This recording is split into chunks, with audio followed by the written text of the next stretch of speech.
Bonjour à tous, j'espère que vous allez excellemment bien et aujourd'hui on va parler athlétisme. Oui, on va revenir sur le meeting de Doha, meeting qui a eu lieu le week-end dernier et il s'est passé quand même des choses intéressantes. À Doha, on avait un petit peu peur. Premier meeting de la Ligue des Diamants, on sait toujours que le premier meeting de la Ligue des Diamants, il se passe pas toujours grand-chose. Et puis on a été encore plus inquiets cette année parce que les championnats du monde auront lieu extrêmement tard. Dixit, le nouvel athlétisme prôné par Sébastien Coe, le nouveau président d'I2AF, avec des championnats du monde qui ont lieu en fin de saison, mais vraiment en fin de saison, c'est-à-dire en mois de septembre, le 29 septembre jusqu'au 6 octobre pour ces championnats du monde qui auront lieu également à Doha. Mais ce qui fait qu'on a une saison qui se prolonge de 2-3 semaines par rapport aux années précédentes. Et ce qui fait qu'on avait un peu peur qu'on se retrouve avec 2-3 concurrents intéressants et puis le reste serait un peu vide. Eh bien, même si la starting list n'était pas exceptionnelle, on a quand même eu de belles performances. Et on commence tout de suite ce résumé, ce bilan de ce meeting de Doha avec la perf des Bleus. Eh bien, le bilan des Bleus, cette perf des Bleus, eh bien, en fait, il n'y avait qu'un seul Bleu présent du côté de Doha. C'est pas toujours facile pour les Français d'aller loin à l'étranger pour faire des meetings de la Ligue des Diamants. C'est déjà pas facile pour les Français d'aller en Ligue des Diamants, qui demandent d'être dans les meilleurs mondiaux, ce qui n'est pas toujours le cas dans toutes les disciplines. Alors, on avait Stanley Joseph.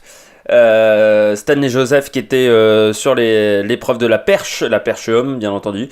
Eh bien ça ne s'est pas très bien passé pour Stanley Joseph, 5m31 simplement, 3 échecs à 5m46.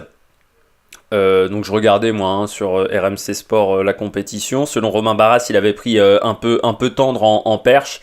Il a eu du mal à se caler voilà, au niveau de ses essais. Et puis c'est vrai qu'il a raté une première fois 5,46. Je pense que c'est l'essai qu'il fallait passer pour lui pour qu'il prenne de la confiance. C'est dommage pour Stanley Joseph parce que avec un record personnel à 5m75, c'était un concours qui était abordable pour lui pour faire une belle performance parce que le champion olympique Thiago Braz, le Brésilien, n'a fait que 5m71. Donc voilà, il pouvait prendre cette deuxième place. C'est Sam Kendricks qui s'est imposé sur ce concours de la perche, si on revient, avec un gain, enfin une victoire qui s'est réalisée à 5m81. C'est pas si impressionnant que ça pour un début de saison. On a vu des débuts de saison un peu plus hauts. C'est surtout étonnant parce que Sam Kendricks, il était très très fort à 5,60, à 5,71, à 5,61. Il était vraiment bien. Et puis il a un peu calé après à 5, je crois que c'était aux alentours de 5m85, la barre d'après. Il a fait 2 essais et puis ensuite il a décidé de terminer ce concours. Donc voilà, c'est un peu dommage. Après, c'était quand même, ça a permis au concours de se finir tôt. Voilà, ça s'est pas prolongé dans la nuit qatari. Les perfs excellentes. On va résumer toutes les grandes perfs qu'on a vues lors de cette compétition. Eh bien, on commence avec Casper Semenya sur 800 mètres. La Sud-Africaine qui a répondu à la polémique autour de son taux de testostérone. Alors, c'est une polémique qui a 10 ans. Ça a duré pendant 10 ans. Où au départ, on lui a fait, je vous rappelle, des tests après les championnats du monde de 2009 pour savoir si c'était vraiment une femme. Avec les fameux 5 critères. Il y en a 3 voilà, qui font penser que c'est une femme, mais elle a toujours été élevée comme une femme. Bon voilà, une 54 98. Non, une 54 95, pardon, j'avais noté 98, mais c'est une 54 95. Avec un lièvre qui a fait un bon travail jusqu'aux 600 mètres. Voilà, et puis ensuite, elle a accéléré le rythme, record du meeting. Meilleure perf mondiale de l'année bien entendu, pas très loin du record du monde, à 1 seconde et demie du record du monde, mais qui est un record du monde qui est extrêmement ancien, qui date de l'époque voilà, de la séparation entre l'Allemagne de l'Ouest et l'Allemagne de l'Est. Voilà, c'était une Tchèque qui l'avait, enfin une Tchécoslovaque à l'époque, qui l'avait réalisé, Kratochvilova. Voilà, en 83. Je n'ai pas souvenir de la performance. Une 53-28, mais voilà, ça fait partie de ces records un petit peu ancestraux qui restent sur les tablettes, même si on sait qu'il y avait quand même de grandes chances qu'il y ait un petit peu de dopage. C'est une très bonne course, ça montre que techniquement, sans ce problème de réglementation, voilà, où je rappelle désormais à partir du 8 mai, donc désormais la règle est en place, elle doit respecter un taux inférieur en testostérone de 5 millimol par litre. Voilà, c'est une mesure arbitraire qui a été décidée par l'I2AF, qui a été validée par le tribunal international du sport. Maintenant, elle pourra encore faire changer cette règle, mais il faudrait qu'elle aille vers la justice traditionnelle, en rappelant également que ce n'est pas la seule qui est concernée par cette règle, qui va du 400 mètres, je vous rappelle, au 1500. Nyon Saba, voilà, également, qui a fini deuxième de cette course en une 57-75. Voilà, également très bonne performance pour elle, season best bien entendu, qui également concernée par cette nouvelle règle. C'est pas la seule athlète qui a ce souci de testostérone. Après, de toute façon, au niveau de cette règle, on peut être pour ou contre. De toute façon, personne ne sera satisfait dans un cas comme dans l'autre. Soit d'un côté, certains vont considérer qu'elle est favorisée et que ce n'est pas normal qu'elle ait ce taux de testostérone au-dessus de la moyenne, que c'est considéré quasiment comme du dopage. Et puis de l'autre côté, vous allez avoir les détracteurs qui se lèvent bien entendu aujourd'hui pour dire que voilà, on l'empêche de participer et on la bride un petit peu pour qu'elle rentre dans les normes, alors que voilà, Usain Bolt avait aussi des prédispositions physiques différentes qui lui permettaient d'être performant sur 100 mètres. Donc voilà. Après, où est la limite au niveau de ces choix-là, c'est une grande question. Je ne suis pas sûr qu'il y ait de bonnes réponses. Ensuite, c'était le disque, également le disque homme avec notre ami Stahl le Suédois. Sacré bébé, quand même le Suédois, eh bien lui il a fait une très belle performance, 70,56 m, record meilleur perf de l'année, record du meeting, record également de la Diamond League. On n'avait jamais dépassé les 70 mètres au lancer du disque en Diamond League. Bon, Stahl, on sait qu'il est en forme, il est performant depuis l'année dernière. 3G à plus de 70 mètres lors de ce concours, donc il y a aussi une très grande régularité sur des hautes performances. Il n'y a pas grand chose à dire sur sa performance. On sait que ça sera un des clients déjà pour le meeting de Stockholm à la fin du mois de mai, mais également pour les championnats du monde bien entendu.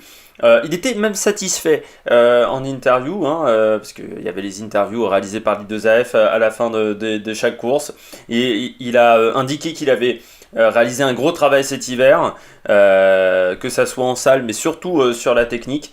Et que pour lui, ce n'est pas une surprise d'avoir réalisé cette performance, qu'il était également content de l'audience, et qu'au championnat du monde, il essaierait de gagner de nouveau. Donc voilà, ça montre qu'il est ambitieux, le petit Suédois, et surtout qu'il a envie, Stahl, bien de gagner les championnats du monde, et puis ça sera forcément une préparation pour les Jeux Olympiques en 2020, du côté de Tokyo, mais là, c'est encore un peu loin. Autre perf intéressante, pas forcément impressionnante sur ce meeting de Doha, c'est Goulief, le Turc, qui a remporté le 200 mètres en 19,99. Belle perf de Goulief. C'est surtout quand on prend en compte sa course. Il a plutôt un bon temps de réaction dans les starts, mais assez bizarre, ce qu'il a fait, il s'est relevé très très vite, c'est-à-dire qu'il n'est pas resté longtemps dans cette fameuse phase de poussée qui permet de faire un excellent départ, ce qui fait qu'il s'est redressé extrêmement vite. Je peux vous dire que les quadriceps ont dû souffrir à ce moment-là, et comme il s'est redressé très vite, eh bien il s'est retrouvé, la transition entre la phase de départ et la phase de course a été assez mal réalisée, donc ce qui fait qu'il a perdu pas mal de temps à ce moment-là. Il était même derrière à la sortie du virage, mais ensuite sur le deuxième 100 mètres, et bien là il fait une excellente course, très bonne fin de 200 mètres. On le sait, il a une bonne résistance au lactique, Goudief, ça c'est clair et net, même si c'est pas du 400 mètres, hein, le 200 mètres, il faut quand même avoir une résistance à l'acide lactique. Voilà, c'est intéressant pour lui, même si on sent que dans son interview d'après-course, il est quand même inquiet par rapport à la longueur de la saison et que je pense qu'il n'est pas encore au top de sa forme, Goudief, et heureusement parce que la saison, encore une fois, va être extrêmement longue. Il a indiqué en interview qu'il se sentait bien, qu'il était content de son temps pour une première sortie cette saison et que le travail à l'entraînement paye et il espère progresser pendant cette longue saison. Et oui, je rappelle, on va faire 2-3 semaines de plus que lors d'une année, on va dire, traditionnelle, bien entendu, entre guillemets. Donc ça reste inédit pour les athlètes de devoir faire autant de compétitions et surtout sur une longueur aussi longue. Donc c'est pour ça qu'on a vu peu de personnes. Tout le monde n'est pas venu à Doha malgré des conditions climatiques excellentes pour réaliser des chronos parce que voilà, il y a ce problème-là. La dernière perf importante de ce meeting qatari de la Ligue du Diamant, c'est Dinah Shore-Smith. Qui a réalisé un très très bon 200 mètres, 22 secondes 26, meilleure perf mondiale de la saison. Après un deuxième départ, je rappelle que Shannon Hilton avait fait un faux départ, donc, ce qui montre également qu'on des fois on est un peu plus prudent sur le starting block. Très bonne course de la championne d'Europe qui a fait 150 mètres parfaits. Les 150 premiers mètres de course sont vraiment parfaits de la part de la Britannique, qui prend un très bon départ, qui, contrairement à Goudief, la liaison entre la phase de course et la phase de poussée a été très bien réalisée. Elle ne perd pas de temps à ce moment-là. Elle a quasiment repris deux concurrentes qui étaient parties devant elle au virage. La sortie du virage est parfaite. Elle arrive à rester avec le bassin bien placé, ce qui n'est pas toujours simple sur 200 mètres, parce qu'on le rappelle, il y a beaucoup plus de vitesse que sur 400 mètres. Bien entendu, et donc des fois on a tendance à se déporter, est-ce que le bassin n'aille plus dans l'axe? Or l'idée est toujours aller vers l'avant en course. Donc là c'est très très bien réalisé par la Britannique. Après elle a du mal sur les 30 derniers mètres, 30-40 derniers mètres, ce qui est normal à ce moment-là de la saison. C'est pour ça que Goudief a été impressionnant, parce que Goudief n'a pas craqué à ce moment-là, alors que pour la Britannique, elle se désunit un peu sur la fin de course, mais vraiment une très très belle course jusqu'aux 150 mètres. Il y a beaucoup de choses intéressantes à en retirer. J'ai comparé même son temps par rapport à la saison dernière. Alors, un peu plus tôt, elle avait fait une compétition qui était les Jeux du Commonwealth. On sait que pour les athlètes britanniques, c'est toujours compliqué même de lier les Jeux du Commonwealth avec une saison derrière en athlétisme qui va jusqu'au mois de septembre.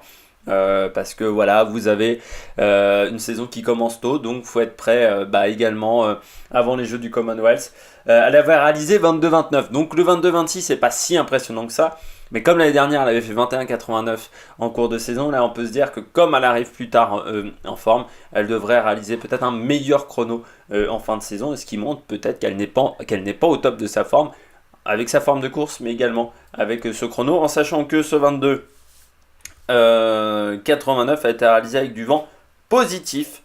Je vais retrouver avec 1m1 de vent positif. C'est pas excellent, mais c'est intéressant pour faire une perf. Donc voilà, 22-26 pour Dinah Shore-Smith, très bonne course. Elle n'est pas encore au top de sa forme et c'est normal parce que la saison est encore très longue, mais on y reviendra dans quelques secondes. Les autres perfs de ce week-end qatari, pour finir, il y a eu des très belles courses. Moi j'en ai retenu deux. Le 3000 plat avec la course, le duel assez intéressant entre Obiri et Dibaba, qui va peut-être se poursuivre jusqu'à la fin de saison au championnat du monde, mais là ça sera plutôt sur 5000 entre les deux. On sait que du côté de Dibaba, elle revient en forme. La fédération et Chopin a un petit peu mis le haut là par rapport à son entourage qui des fois l'a gêné dans sa performance. Donc voilà, ces problèmes-là ont l'air d'être réglés. Et puis Obiri, la Kenyane, est toujours aussi performante. Et puis deuxième course également très intéressante, c'est le 3000 steeple homme, avec la victoire de Soufiane El Bakkali, le Marocain qui a fait une course tout en maîtrise, placé souvent en dernière position de chaque groupe, mais qui a fait un dernier tour canon avec surtout des passages de haies de qualité. Et on sait que sur 3000 steeple, maintenant, il faut ne pas perdre de temps sur les haies. Et c'est ce qu'il a très très bien réalisé, avec énormément de puissance dans le dernier tour et un chrono intéressant. 8:07:22, meilleure perf mondiale de la saison. Donc c'est très intéressant pour lui. Et là encore, on le reverra, je pense, dans d'autres ligues de diamants, mais surtout au championnat du monde en fin de saison. On va revenir un petit peu sur ces championnats du monde, c'est le premier meeting, ces championnats du monde qui auront lieu dans le même stade. On a vu, l'organisation était plutôt très bien réalisée lors de cette course de Ligue des Diamants. Pour ces athlètes-là, est-ce qu'on peut être inquiet pour les athlètes que j'ai cités et qui ont plutôt réalisé des bonnes performances? Eh bien un petit peu, parce que cette année, la saison étant très longue, être en forme trop tôt peut vraiment être gênant pour les championnats du monde, peut vraiment vous bloquer la saison. Mais est-ce que être performant au championnat du monde n'est pas un problème après derrière pour les Jeux Olympiques qui auront lieu au mois d'août de l'année d'après, de l'année 2020? Peut-être être en forme voilà, pour les championnats du monde ne veut pas dire qu'on pourra retrouver de la fraîcheur physique et surtout un autre pic de forme pour les Jeux Olympiques et surtout pour les compétitions et pour réaliser les minima. Donc quelle est la stratégie pour les concurrents pour ces championnats du monde? Eh bien, je pense qu'on va avoir deux stratégies. On va avoir des concurrents qu'on a vu peut-être à Doha qui vont faire une très grosse pause au mois de juin ou au mois de juillet et qui vont reprendre ensuite derrière pour finir la saison, donc qui auront on va dire deux pics de forme bien distincts. C'est peut-être ce que vont faire même les athlètes américains qui, on rappelle, courent eux en mars et en avril avec les championnats universitaires, avec les trials aux États-Unis. Et c'est toujours compliqué d'avoir, pour eux déjà, dans une saison normale, ils ont toujours du mal au mois d'août. Alors là, être performant fin septembre, début octobre, ça va être compliqué pour eux. Donc je pense qu'eux auront deux pics de forme, on les verra peu en ce début de saison.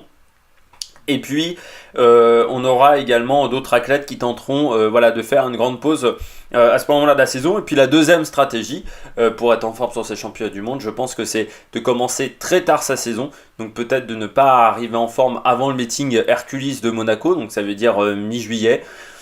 Ou peut-être de se préparer spécifiquement pour les Français pour le meeting de Charletti. Mais c'est risqué de prendre cette stratégie-là, car il faut faire les minima pour les championnats du monde. Et si on est en forme trop tard, bah, peut-être qu'on ne pourra pas faire des minima à temps pour les championnats du monde de Doha. Donc c'est une stratégie risquée.